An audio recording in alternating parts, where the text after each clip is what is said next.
Hey everyone, welcome to the Growing Up Fatherless podcast. I'm your host, Antoine, the AP Superb. Today we're going to be discussing. Let's start over, my bad. Let's just keep going. All right, I got tongue tied.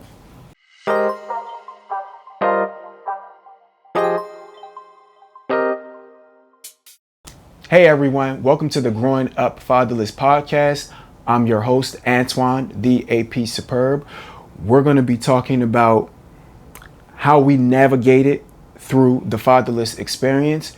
And today, you guys, I am joined by a very special guest. Super excited because I'm here with my first cousin, the lovely, amazing, and talented Shani, Miss Diva Northern, is here with us in the building today. So I want to say, Shani, first and foremost, thank you for taking the time to, sit with me. And thank you for having me. Of course, anytime. When I was in production working on this podcast, you were one of the first people that came to mind. I feel like you and I, we share a lot of the same experiences. And not only that, you've always been one that's been very supportive over the years, whether it be in person, on social media. You're just the person that you celebrate your family and your friends. So when I thought about who would I want on this platform, I was like, I want people that are A, real, B, genuine, and C, people that have showed up and been there for those during their time of need. How is your mental health? I mean, I have my days. I have my days, typical, like what people go through. If you happen to go through something at the time in your life, you deal with like little mental health. Mental issues from whatever it was that you was dealing with at the time. So that's how it is with me. If I'm happy, whatever I might be going through at the time in my life, that's when like I deal with, mental health issues. But, I just have to give it to God, pray, and just keep going. Just keep rolling. Keep going, because at the end of the day, you know what they say, life stops and it waits for no one. No one. How is your mental health today? Are you in a good place? Yeah, I'm in a good place, I can say. Okay. Yeah. I mean, I got, like little small issues, but for the most part, I am in a good place. Okay, well that's good. I just want to say you're going to get through it though. It's nothing is too big that we can't go through without getting through. Right. I want to talk to you about, the elephant in the room, which is this podcast is about fatherhood, fatherless. Some of us grew up with it. A lot of us grew up without it. You and I were first cousins. Right. And I, if I may, I want to discuss how we met, because I feel like it was funny, how we connected. So a few years ago, we had been following each other on Facebook, and I didn't even know who you were. You didn't know who I was. Right. I didn't even know that we were related. Right. Until you were going back and forth with, I believe it was Sharada at the time. And I was like, wait a minute, like, these people are saying that they are, aunt, niece, or niece, what have you. And I was like, well, who is this person? Because I don't know you. Right. And that's when the connection for me had started. That's when I was like, okay, now I'm able to put together the pieces of who this person is. Right. So your father and my father, they're brothers. Right. What was it like growing up for you with your dad? He was in and out a lot. It wasn't like consistent. He was just like 1 minute he's here, and next minute I wouldn't see him for a while. Then he'll come back, and then again I wouldn't see him for a while. So he was like always in and out. Any reason in particular? That's just the type of dad he was. He was just in and out. There was no reason. I mean, my mother always left the door open for him to have a relationship with me. So, but it was just always, it was just him. He was just always in and out. One minute he's here, next minute he not. So that's how I always been.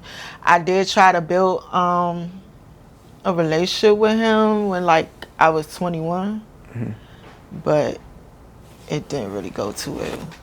Do you feel like, I noticed that you said you attempted or made an attempt to build a relationship. Yeah, because I felt like, okay, like, you know what I'm saying, let's give it a shot, you know, and that was like the most like interaction we had, the most like, I guess you could say, relationship we had. Because, you know, I was seeing him a lot more, I was talking to him a lot more, but it was the incident that happened that like made me be like, Okay. yeah. It sounds like it was pretty intense. Yeah, you could kind of, well, I ain't gonna say you could kind of, yeah, it was. I mean, I'm gonna be honest, my dad, you know, he alcoholic, he done drugs, and it was a time that he invited me out, you know, to a pool party with him and his friends, and you know, I was like, okay, you know, 'cause I'm thinking like, all right, you know, we spending time with each other, you know, we never get to really do that. So I was going out with him, and I was in a car with, it was him and a friend, and we went to the pool party, and then he was like, he forgot something at the house. So I rode with him, of course, because I didn't know anybody else at the party. So I rode with him back to the house, and then he said he was going to be right back, and him and his friend got out the car, went around the corner, did whatever it was that they did. And when he, you know, came back, he was hot, like gone. Would you say that his drug use intervened with y'all having that relationship or connection? Yes. The alcohol and the drugs, yes. Did he ever attempt to get help? No. No. Okay. Wow. My father almost had lost his life behind it. Okay. And I went to the hospital, and when I went to the hospital to go see him, he had the tube down his throat and stuff. So he was fighting. Yeah, it was hard to see that. So, Wow. you know, when he finally woke up, I talked to him, you know, was telling him, like, you gotta stop this. Because I ain't trying to come to your funeral no time soon. And he like, oh, yeah, you know what I'm saying? I swear I ain't gonna do this no more. So, I mean, I hear stories about him here and there, but as far as I know of, you know, from the stuff that I heard, that he's still, so. I want to say I'm sorry to hear that. Because as you know, I grew up without my father. He was never in the picture. So I want to say to the audience that we family. So I know David, and you know, like my heart really breaks for him because I know he's had his struggles over the years, and whenever I would talk to him, he was always nice to me. I know at times he would say, Antoine, I'm trying to reach Shani, you know, like she doesn't want to talk to me.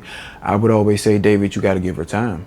You know, you have to allow her to go through, you know, those notions of figuring out if she's not only willing to move forward, but if she's ready, then she'll come to you. And I don't know if he received it or not, but I told him, you know, you got to just give her some time. Right. Would you say that your dad was, I know he was in and out, would you say he was a bad father when he was there? Or was he a good father? I mean, he definitely, you know, showed that he loved me. I mean, it's never nothing doubt in my mind that my father don't love me. Like, I know my dad loved me, but he just wasn't really there. You being a woman growing up and your dad being an absentee dad for the most part, and I'm a male and I grew up without my father. As a woman, like, how did it affect you? I say affect my love life. when it comes to choices in men. I feel like I yearn for, I guess you could say I yearn for that love that I never got from him. Or, you know, it'd be like certain things that I wish like I did get from him, you know, that I feel like would help me out a lot. But for the most part, it's like I learned as I was going, I learned from experiences from, you know, different relationships I had. So, I mean. So you had your heart broke a couple of times. Yes. Oh. And most women, they look for their dad in the men they potentially date. That's exactly what I be doing. So with you, because David wasn't a present dad, did you even know what that looked like in terms of like, if I'm looking for love, I don't even know what it is because my dad was on the trajectory of a downward spiral, trying to find himself, that he wasn't there for you and the way in which that you needed him. So did you at the time when you're going through these motions of falling in love and falling out of love, did you even know at the time what it was? Like, you know, this is what I'm going through. And I guess maybe the way I'm trying to present it is not having your dad. Did you know what to look for in a man? No. I mean, because I always felt like he was supposed to be the example of what I should look for. But he showed me examples of what not to look for, what not to want from a man, because how he was with his women. And I was like, like I would never want nobody like that. Wow.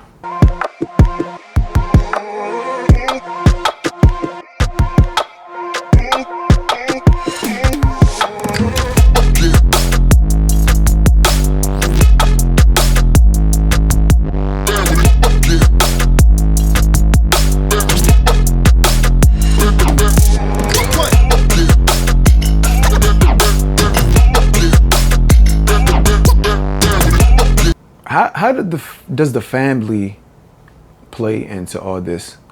Like, were they a support mechanism for you or no? They understood. You know, how he was, you know, as a father. They understood. Most of them, but you know, except for one. Listen, I understand where you're going with that, because you and I, not only have we been through some similar experiences, but I think we relate in a lot of ways in terms of like, you were cut off. Correct me if I'm wrong. You were cut off by certain people in the family. Well, I'll let you tell your story. Go ahead. okay. Not all the family, no. Okay. Not all of them. Shout out to them. I love them. Okay. But no, I want to throw that out there. I love them. Not everybody cut me off. Just one. Okay. Just one. And she know who she is. I ain't even got and to it say was I ain't got to say her name, but she know who she is. She knows She know who she is. But just one, because she didn't like what I had to say about her brother, but you know it's the truth. So why are you acting like that? I didn't say anything bad. I mean, you know what I'm saying? I just said something on Facebook that I saw my father today shaking my head. She didn't like that. She took everything to the next level, and me and her going at it. That's when you saw it. That's how we connected, right? Mm-hmm. Me and her was going back and forth, and after that, she blocked me. Oh, she blocked you? She blocked me. Oh, damn, she was really mad. Yeah, she was. She was mad. She blocked me, and that really bothered me because she was one of my favorite aunts. And it's like, I'm close to you. Like, I thought you would be understanding, but I guess apparently not. But it is what it is, though. But it was no accountability in terms of like, she came at you about how you felt. about your experience with your father, and she had an issue about how you felt about your father and cut you off because of what your father did to you and how he made you feel. Right. So my question would be, where was the accountability for him for what he did? Like, do you feel as though when you were cut off that she held him accountable or no? Nope. No. She made it seem like I was wrong.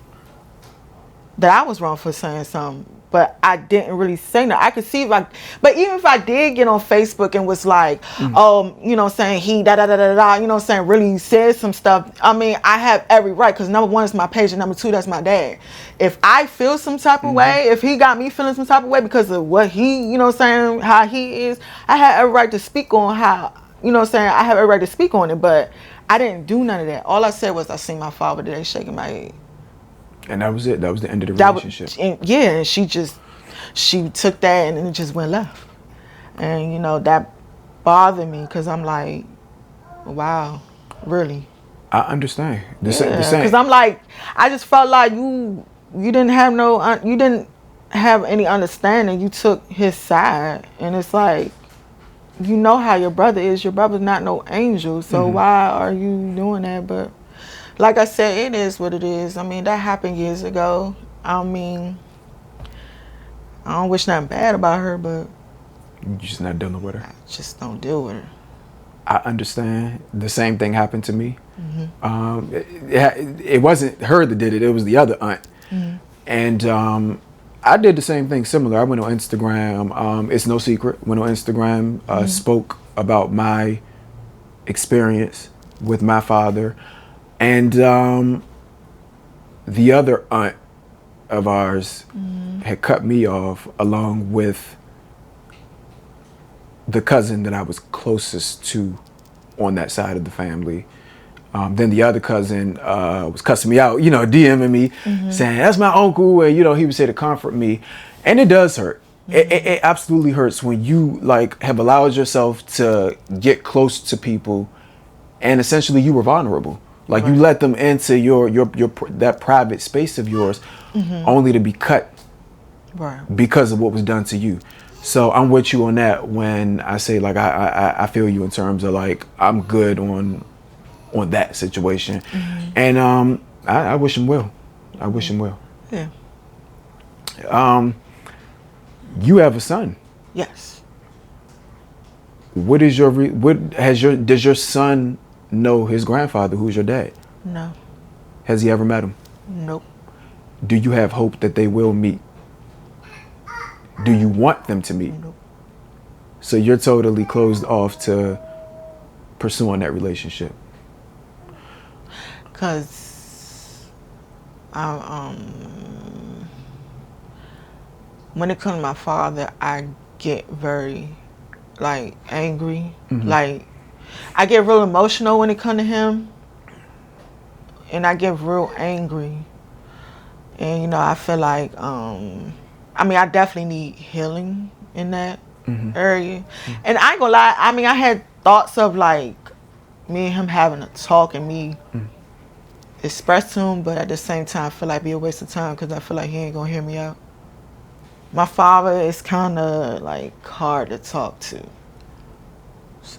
So he listens to respond instead of listening to understand. Yeah, and he kind of over talk you, and he gives you broken promises and false dreams. Oh wow. Yeah, so I'm sorry to hear that. Yeah, so What about your son's father? Is he a present father in your son's life? Definitely. He's a good father? Yes. Okay, so how does that make you feel knowing that your son has that? I feel very blessed and happy about that because I always used to, I always prayed on it. I always asked God, if I were to have a child, I hope, even if things don't work out between me and the dad, that at least the dad is around and he's in the child's life, because I never wanted my child to experience what I experienced, being angry and all that. So his dad is very present in his life.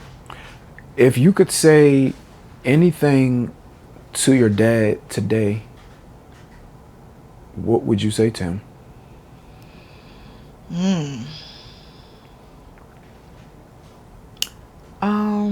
I would talk about how him not being there, and how I didn't realize how bad it affect me, how bad it affect me in my relationship. When I love girl dads. Like, I love girl dads because I be seeing how they are with their daughters and the interaction. I be like, man, I wish I had that. I wish I experienced that. You know, so I be thinking like, dang, like, I be like thinking like, I wish, I would have known what that's like, but I never did. But I mean, I'm doing good. I'm doing great. Regardless of him not being around, my mother, she did her thing. She raised me right. She raised me to the woman I am today. She did the best she could. She did a good job. Let's give a shout out. Shout out to moms, because listen, sometimes they got to do it by themselves. Yes. You know what I'm saying? And that's the part that people oftentimes leave out. It's like when the father come around and they was like, well, it's about child support or you want money. They fail to realize that I just wanted you.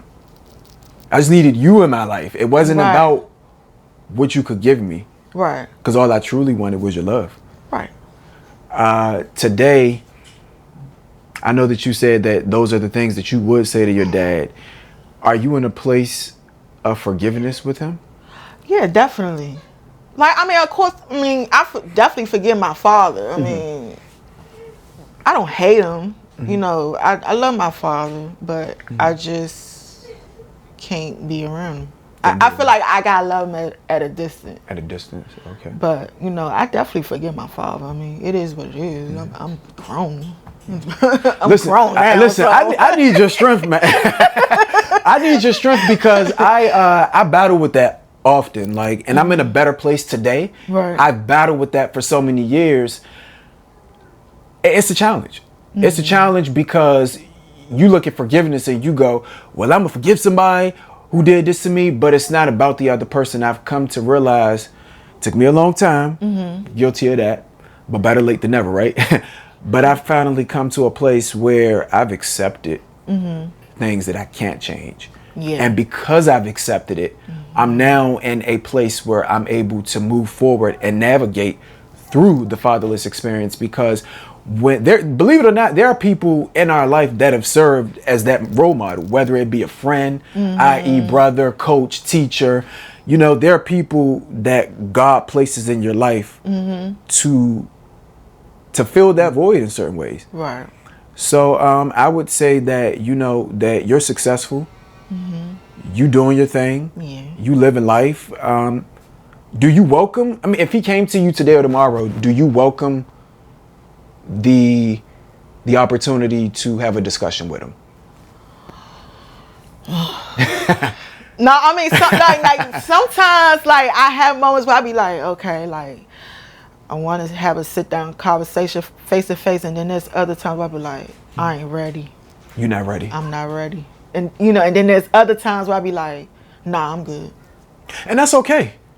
Right. And the reason I say it's okay is because you got to move to the beat of your own drum at your own pace.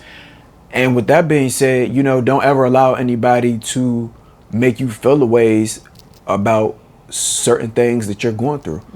Because at the end of the day, it's not about them. It's about you. Right. What words, Shani, could you give to anybody who grew up fatherless, who are experiencing those hardships with their father or parents? Like, do you have any advice that you could give to anyone? Number one, I say pray about it, pray over it, give it to God. But also, if you feel like you can have that conversation with your parent, I say go for it, have that conversation with your parent, get everything off your chest, get it out, how you feel, so they can be aware and know. or you can go, go see a therapist. Because I thought about that, because I feel like I need to heal from it. So, you can do that. That's, another option. Go talk to a therapist. I love that you said go and talk to a therapist, because when we talk about mental health and going to talk to someone about our issues that we need help with resolving, sometimes people look at it and go, that's stupid, that's dumb. In particular in our community, in the Black community, it's stigmatized to go through a mental health challenge. So I want to say I applaud and appreciate you for saying that, because I feel like a lot of people would rather run from it instead of trying to heal from it. Right. Shani, I appreciate you, taking the time to come out here. Like, truly, I do, because you have really, really, truly been very supportive, and I hope and pray that I've been that to you in return. Yeah. It's amazing how you and I, like, the way that we connected, and you've always been one of those people that just have showed up and showed out. Like, I had a video shoot, you was there. Birthdays come around, you always there. Like, she's always like shouting you out. And the reason I say that is because oftentimes, sometimes we may not feel our best or be our best. We may not feel loved, and it's people like you that remind us that, like, someone somewhere loves you, even if you may not receive it or understand it in the moment. So I just want to say I appreciate you for that, because like you said, you've been through your challenges. I've been through my shit too. Right. And me going through my shit, I kind of go in the bubble, and I'm like, don't nobody mess with me sometimes. Right.